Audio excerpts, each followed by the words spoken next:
ये देखो, ये बजट पहला तो बहुत निराशजनक बजट है।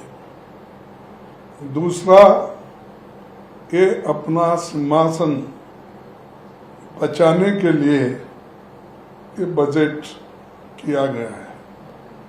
तीसरा, जो किसानों के लिए हम अपेक्षा कर रहे थे एमएसपी गारंटी का, और कानूनन उसको कुछ एमएसपी को मजबूती मिलेगी और फर्टिलाइज़र और दूसरे पेस्टिसाइड, इसके लिए कुछ सब्सिडी भी मिलेगा। ये सारी चीज़ें हमने एक्सपेक्ट किया था, वो भी इसमें नहीं है।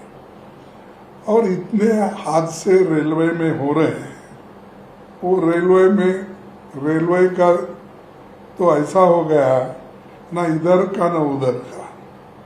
वो फाइनेंस डिपार्टमेंट जब भी गया, रेल डिपार्टमेंट, तब से या तो उसको ठीक ढंग से पैसे मिल रहे या भर्तियां नहीं हो रही, उसके बारे में कुछ जिक्र नहीं किया। उन्होंने कर सकते थे कि हम इतने नौकरियां खाली है, उसको ठीक करके सिग्नल वाला हों दो, अटेंड करने वाले हों दो, और जितने भी पुलिस सिक्योरिटी होना वो हों दो।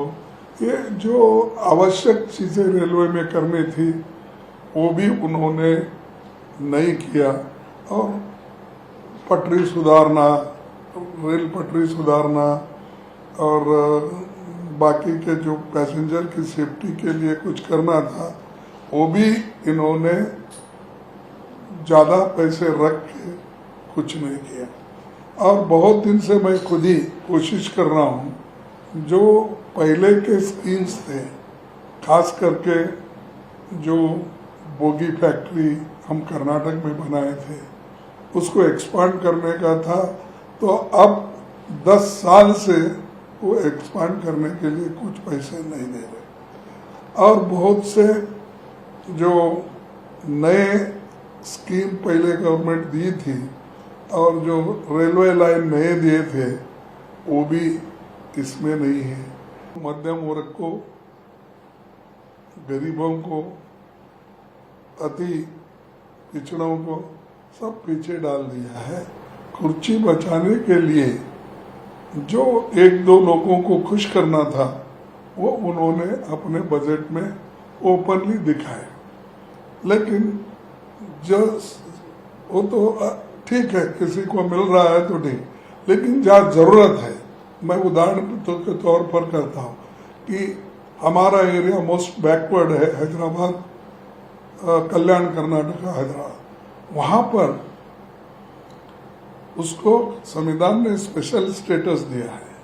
वहाँ पर पैसे की जरूरत है, वहाँ पर पहले से हमको स्पेशल अमाउंट होना चाहिए, ये हमारे सरकार की मांग है वहाँ से। वो भी उन्होंने इसको निगलेक्ट किया, उसके बारे में कोई उन्होंने एक लफ्ज भी इसमें नहीं है। ये बजट देखने के बाद